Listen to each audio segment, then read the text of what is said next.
Hello, my name is Mitchell, and today I'm going to be talking about pharmacist de-skilling in patient-centered care. Now, we know pharmacists are really important for patient-centered care. They're ultimately the last stop before the patient receives their medication, and they play an integral part in building relationships with the patient, meeting their family if they come, and trying to serve as a healthcare professional that patients can access if providers aren't available. And right now, pharmacy's current state is leading to what I call de-skilling, which is if a pharmacist doesn't have the time or resources to perform a task, or if a patient doesn't recognize that a pharmacist can do that task, it's going to cause de-skilling. So it's going to cause the skill to become obsolete over time. And there's a lot of problems that go into de-skilling that I'm going to talk about in this presentation. So the first thing I'm going to be talking about is the de-skilling factors. And there's a lot more than what I'm bringing up here, but it is important to recognize that this is a multifactorial problem. The future implications. If we don't solve this problem, what's going to happen to the state of pharmacy? And then how can we get involved with change? How can we actually make a difference and be a group and advocate for the profession of pharmacy? So tell me if this looks familiar. Back in the day, I would go to pharmacies, and if the line was 4 or 5 people long, I knew that, wow, it must be super busy at the pharmacy today. Nowadays, I walk into Fred Meyer to go shopping. The line's always snaked around the corner. There's 10 to 20 people in line. It's always all bad. And you could tell if you were in this line and you had to wait 30 minutes to an hour to get your prescription, the last thing you want to do is spend more time talking to the pharmacist about it or asking the pharmacist questions. You're going to be in a bad mood and the situation just sucks, to put it simply. So this is a big problem. And like I said, there's a lot of different factors that are causing this problem. Short staffing and burnout, mail order pharmacy, and PBMs are the main ones that I'm going to be talking about in this presentation. So when it comes to short staffing and burnout, there's a lot of things that can cause this as well. So it's problems within a problem, but pharmacists were short-staffed before COVID. And then once COVID hit, there was a lot of unpredictability in, I don't know if someone's going to show up today. They might have tested positive. They might be gone for 14 days. If someone planned on quitting, COVID was a great excuse for people to quit. And that happened with a lot of pharmacists and pharmacy technicians. So it's really hard to replace these people. And at the end of the day, if you're losing staff, you're going to have less time to spend with patients because you're going to have to spend more time actually filling prescriptions and making sure prescriptions go out on time, which has been a problem in itself. So COVID unpredictability has just led to burnout, staff shortages, and ultimately just reduced clinical outcomes for patients just because you have less time for patient interactions, building those relationships. And not to mention being short-staffed, having less time led to safety and efficacy issues when it comes to providing services. So this is a survey that was done by the Ohio State Board of Pharmacy in 2021, where they asked different types of pharmacists, do you feel like you can complete your job in a safe and effective manner in the current state? And you could see that 92% and around 90% average in the grocery store chains said no, which is a scary thought. Only 1 in 10 pharmacists actually feel like they can provide a safe service as a healthcare professional. This is outrageous.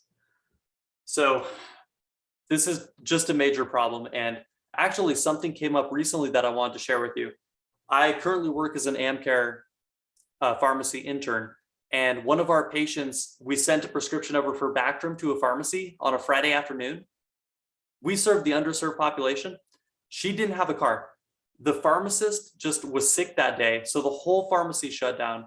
She had to walk miles and waited hours for us to transfer this prescription to a different pharmacy because she didn't have a car.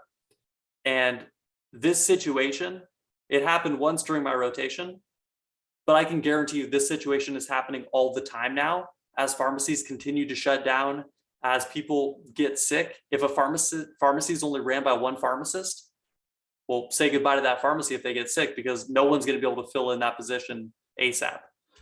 So it's just a huge problem right now. And we need to improve staffing. And there's ways to do that, which I'll touch on later.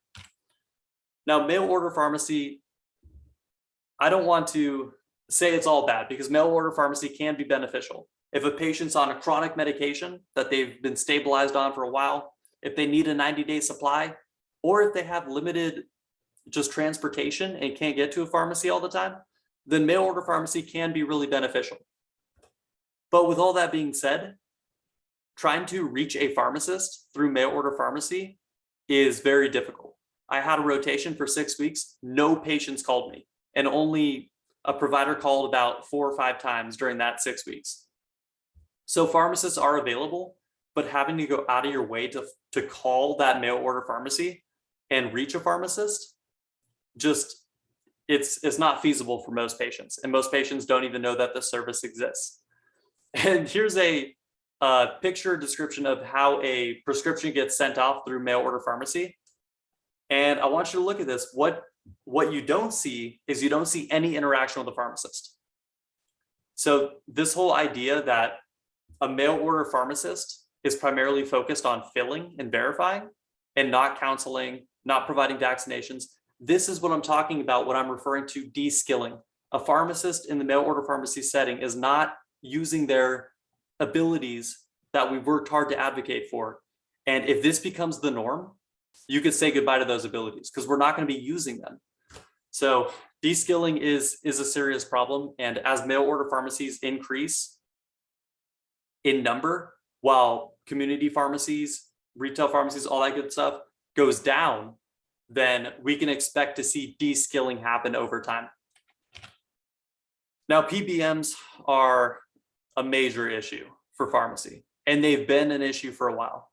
Now, they weren't always all bad. They started out being helpful for pharmacists because what they did is they negotiated drug prices between healthcare plans and drug manufacturers to save patients money. And this is less work that pharmacies had to do, and they sort of burdened some of the load. And in the beginning, especially during times of paper claims, PBMs were beneficial. But as time went on, PBMs were leeching more and more money from these health plans, and essentially they were taking money from the pharmacies too, because they would give the pharmacy back, I don't know, $10 for a prescription, but if the pharmacist had to pay $12 for it, they're losing money. And nowadays it's really difficult to see pharmacies actually make money in a real setting. So that's why a lot of pharmacies are going out of business, because PBMs are just leeching the industry of all their money. And this is leading to short staffing. If pharmacies can't make money because of these DIR fees and other aspects of PBMs that are just tarnishing pharmacies, then they won't be able to stay in business. They won't be able to hire people, less time for patient interaction. It's just a big problem. And as you can see from this 2018 model here, there are 3 major PBMs that control most of the prescription drug market. These 3 PBMs bought about 80% of the prescription drugs in 2018.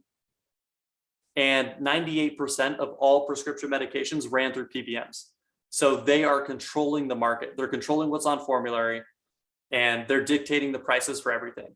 But at the end of the day, the patients who they initially were set out to help, and pharmacies just in general, are getting screwed because of it. So we need to take down these PBMs, and we need to reduce the amount of influence they have on our industry, because we are getting crushed by PBMs. So that is the major point of concern that we need to address. All right, so future implications. If we keep going down this road that we are now, you can expect community and independent pharmacies to continue to close. And mail order pharmacies, like I said before, are going to increase. Patients are going to need their prescriptions. And if community pharmacies can't get the job done, then mail order pharmacies are just going to be becoming more and more prevalent. Not to mention, I don't want to go off on a tangent here, but some PBMs will they'll give benefits to patients who use certain mail order pharmacies that can increase their income, the PBM's income. So there's a lot of money games going on with PBMs that I don't want to dive into, but that's also a problem that's arising. And then ultimately, what this leads to is reduced patient interaction. between the patient and the pharmacist. And if there's reduced interaction and the state of pharmacy is really bad, the patient's going to look at the pharmacist, they're going to look at the pharmacy technicians, and they're going to say, what are you guys doing? Why is this service so lousy? And ultimately, it might be our fault, but it's most likely not our fault. It's short staffing, it's lack of being able to get money. And ultimately, this leads to this picture right here. You're looking at your pharmacist like, who is this guy? I don't recognize him. He looks sketchy. I know that his service sucks, and this relationship is poor, and it's leading to a reduction in clinical outcomes. So this is something that we desperately need to fix sooner rather than later. So how can we fix it?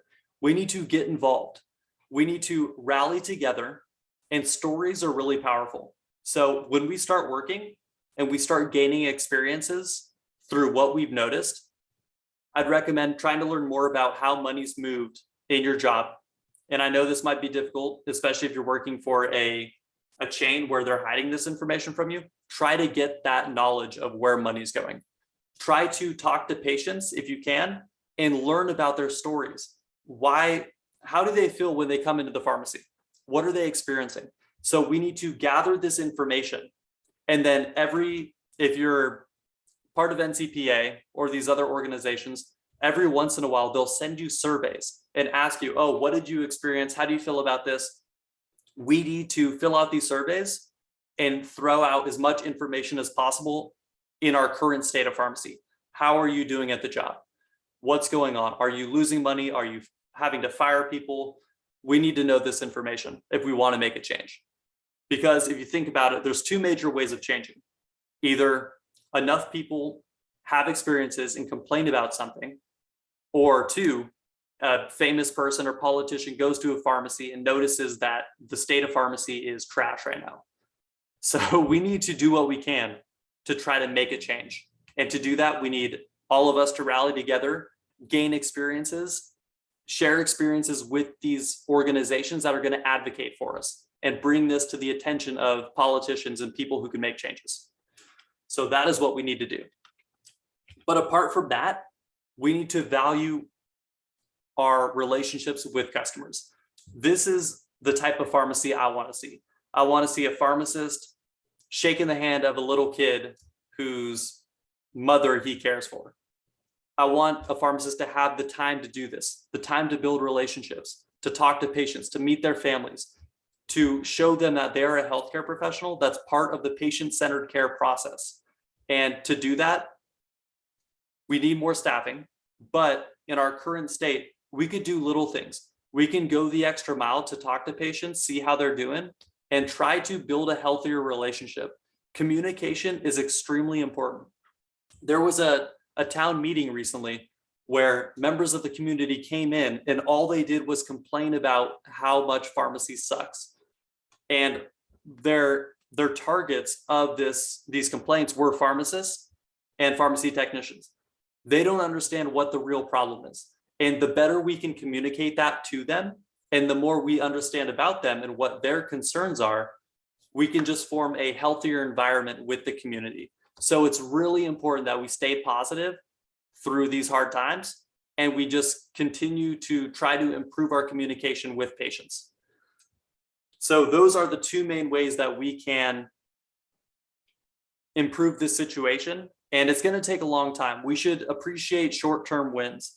The NCPA recently sent out a letter to Medicare, and they requested a lot of things for PBMs, like one of which is increased transparency with DIR fees, trying to make sure that with each prescription, pharmacies can't lose money on prescriptions.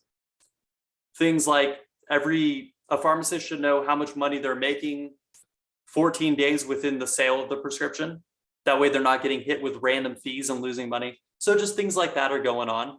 And if we can make any change at all, any sort of incremental change, we should value that. That is a short-term win. It's going to take a long time to take power away from these PBMs because they just completely control the market. But little things that we can do now, spreading the word about our experiences and our stories from patients is just a huge way that we can improve this.